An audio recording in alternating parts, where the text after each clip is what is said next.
Yes, this is now tarot lesson number 111.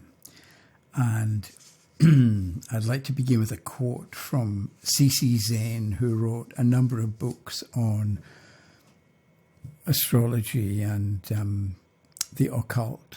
And he also wrote a book on the tarot called The Sacred Tarot. And he said, what the tarot can be made to reveal is limited only by the understanding of the reader. So it's not that you learn meanings. It's more that you develop your understanding of whatever it happens to be. And that's how you are then able to make the tarot reveal whatever it is you want it to reveal. So it's not, I think, about learning meanings. It's more you developing your understanding. So we could, for instance, take... we've got coins, as we know. And if I can... I can't remember how to do a five-pointed star. There's one. Okay. So there's a five-pointed star that happens to be the sort of coins or pentacles. So because we're developing our understanding, according to C.C.Zain, coins can represent money. So maybe if you think of it that way, then if you know about how to budget, then you're going to be able to make more sense of the suit of pentacles if it comes up in a reading. So maybe coins upside down means the person doesn't know how to budget. And so you draw on your understanding of budgeting and money management, whatever it happens to be, and help the person with their problem shown by a reversed pentacle card. If we've got the sort of cups, there's a cup, right? Kind of. Emotions. So maybe with cups, you may be familiar with the idea of emotional intelligence, because we've got intellectual intelligence, but some people are emotionally intelligent as well. So they sort of understand the moods that people are in or the emotion that they're feeling, and they can do something with it and help the person maybe express an anxiety or a feeling, good or bad. And that's because they've studied emotional intelligence. And so again, to go back to this point, it's you, the reader, developing your understanding that enables you to read cards or to make cards reveal whatever it is you want them to reveal. And we've got the suit of batons, which can represent creativity. So maybe with the suit of batons, not that you're going to use creativity every time you see a baton card, but there can be times when, let's say, your understanding is this wide from here to here.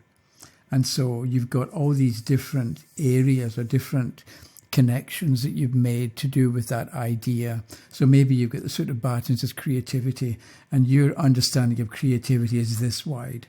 And then you learn a few things about whatever creativity, how to develop it, what it is, what gets in the way, how to express it in different forms, maybe through the written word or through art, through music, through creation of some sort.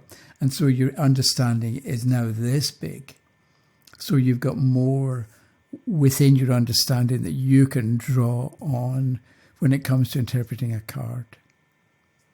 So there is, in Latin, a verb ducere, D-U-C-E-R-E, which means to lead, right?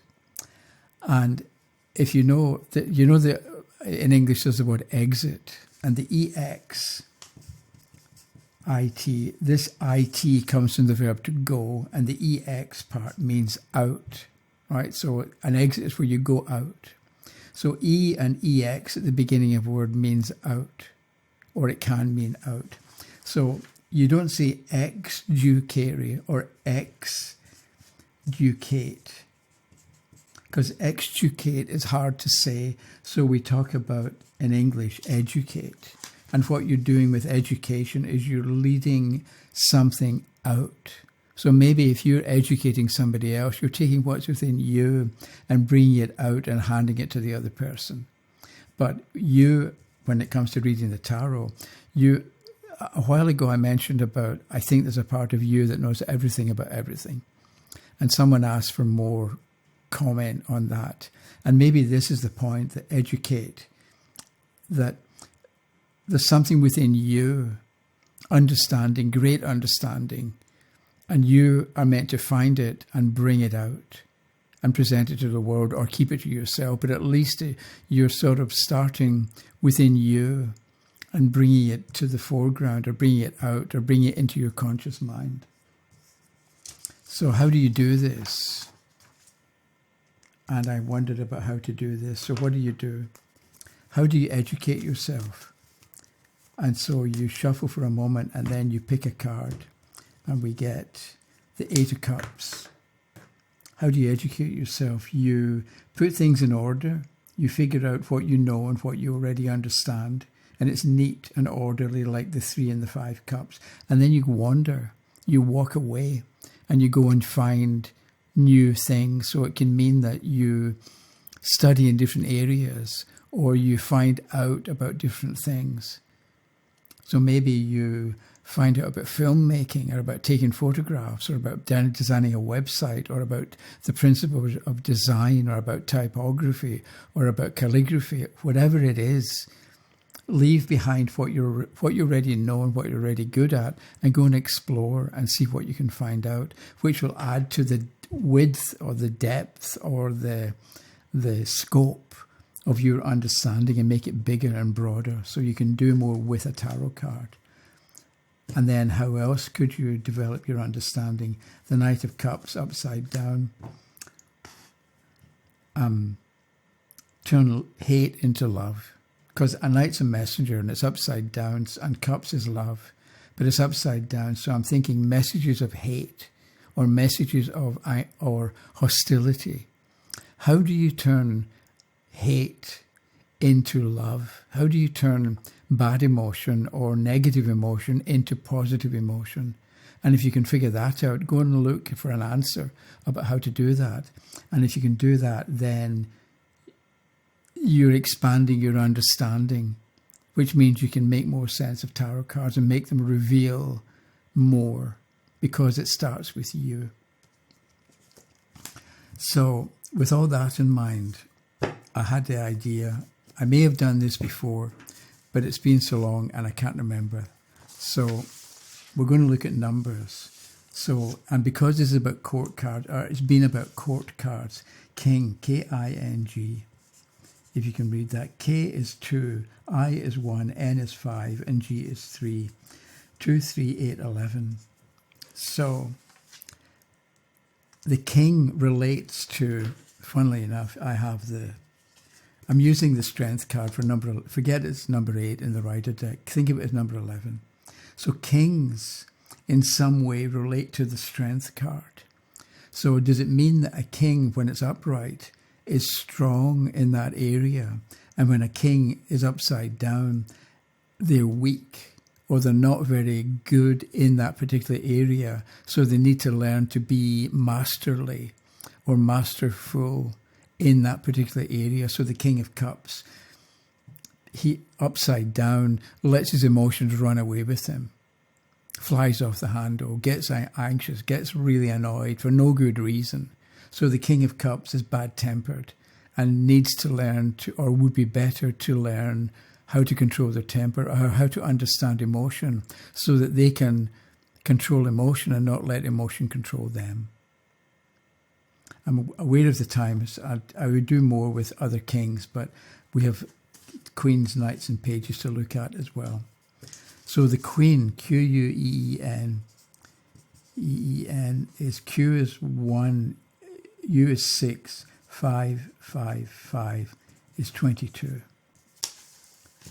So a queen at 22 is 2 times a king. Does that mean that a queen is twice as valuable, twice as useful as a king? We tend to think that kings are, don't want to say better, but kings are more powerful. Maybe queens are actually more powerful than kings. So again, we're adding to our understanding. We're not trying to come up with a meaning. We're just aware that if we turn a queen and start talking about the importance of that let's say the question is a woman, and you get a queen, and you find yourself talking about how important and valuable that questioner is just because she's a woman and she can do all sorts of different things well. If you find yourself talking like that, it's because you had the idea, or you were introduced to the idea, that the queen is 22, which is 2 times 11, which is 2 times a king. And 22, I'm thinking, is the Fool card.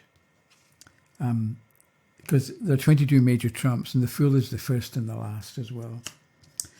If I can turn it. So the Fool, the queen relates to the Fool in some way. So the queen is a new beginning. And you think about the queen as a mother with a newborn infant. So that in its own way is telling you everything you need to know about a queen, that they give birth. Women give birth, men don't. Women give birth, and then they have the responsibility, or they are the primary caregiver of a newborn infant, and they feed the child and change the child and play with the child and look after it and take care of it.